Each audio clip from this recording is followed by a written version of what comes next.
قاضی فائز عیسیٰ 13 माह तक पाकिस्तान के 29वें चीफ जस्टिस रहने के बाद रिटायर हो रहे हैं। तो बतौर चीफ जस्टिस उनके टेन्योर की हाइलाइट्स क्या हैं, ये जान लेते हैं। मैं काजी फ़ायज़ ईसा गुज़श्ता बरस सितंबर में काजी फ़ायज़ ईसा ने पाकिस्तान के चीफ जस्टिस के ओहदे का हल्फ उठाया, तो इस तकरीब में उनकी अहलिया सरीना ईसा भी मौजूद थी और ये पहला मौका था कि मुल्क के चीफ जस्टिस के हल्फ उठाने में उनकी अहलिया भी स्टेज पर मौजूद हो। चीफ जस्टिस का ओहदा संभालने के बाद काजी फ़ायज़ ईसा ने प्रैक्टिस एंड प्रोसीजर एक्ट पर अमल दरामद करते हुए बेंचेस की तश्कील का इख्तियार अपने पास रखने की बजाय सुप्रीम कोर्ट के 3 सीनियर जजेस को सौंप दिया।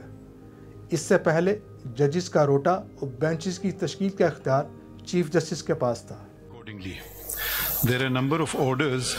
एक और काम जो उन्होंने अब शुरू किया वो था मुकदमात की live streaming. Practice and procedure act हो, मखसूस नशिस्तें हों या साबिक वज़ीर-ए-आज़म ज़ुल्फ़िकार अली भुट्टो की सज़ा के खिलाफ दरख्वास्तों की समाअत हो, इन सब की लाइव स्ट्रीमिंग की गई।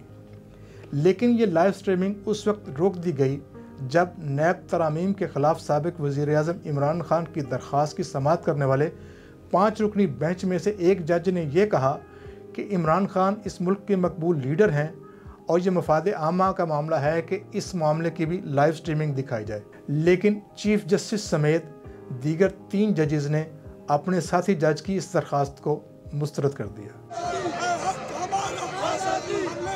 एक और फैसला जो इस साल होने वाले इलेक्शन पर हावी रहा वो इंट्रा पार्टी इलेक्शन ना करवाने पर पाकिस्तान तहरीक इंसाफ से बल्ले का निशान वापस लेना था। इस जमात के किसी भी उम्मीदवार को इंतखाबात में बल्ले का निशान अलाट नहीं किया गया। पाकिस्तान तहरीक इंसाफ इसकी तमाम तर जिम्मेदारी काजी फ़ायज़ ईसा पर आयद करती है।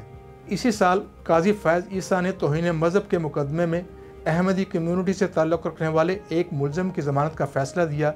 इस फैसले के कुछ हिस्सों पर मुल्क भर में मजहबी जमातों ने एहतजाज किया, जिसके बाद रिव्यू में इस फैसले से चंद पैराग्राफ को हटाना पड़ा। अगर मुझे पता होता मीडिया थी तो शायद मैं नहीं आता। काजी फ़ायज़ ईसा के चीफ जस्टिस बनने के बाद मीडिया के कुछ नुमाइंदों और यूट्यूबर्स के साथ ताल्लुकात भी ज़ेर बहस रहे। किसी मुकदमे की समाअत के दौरान अगर चीफ जस्टिस काजी फ़ायज़ ईसा, वकील या क्लाइंट के दरमियान कोई तल्ख जुमलों का तबादला होता तो फ़ायज़ ईसा किसी रिपोर्टर का नाम लिए बगैर ये कहते कि अब इस पर वीलॉग किए जाएंगे और जजेस को बदनाम करने की कोशिश की जाएगी। काजी फ़ायज़ ईसा का कैरियर बलूचिस्तान हाई कोर्ट की चीफ जस्टिस से शुरू हुआ और अब वो पाकिस्तान के चीफ जस्टिस के तौर पर रिटायर हो रहे हैं।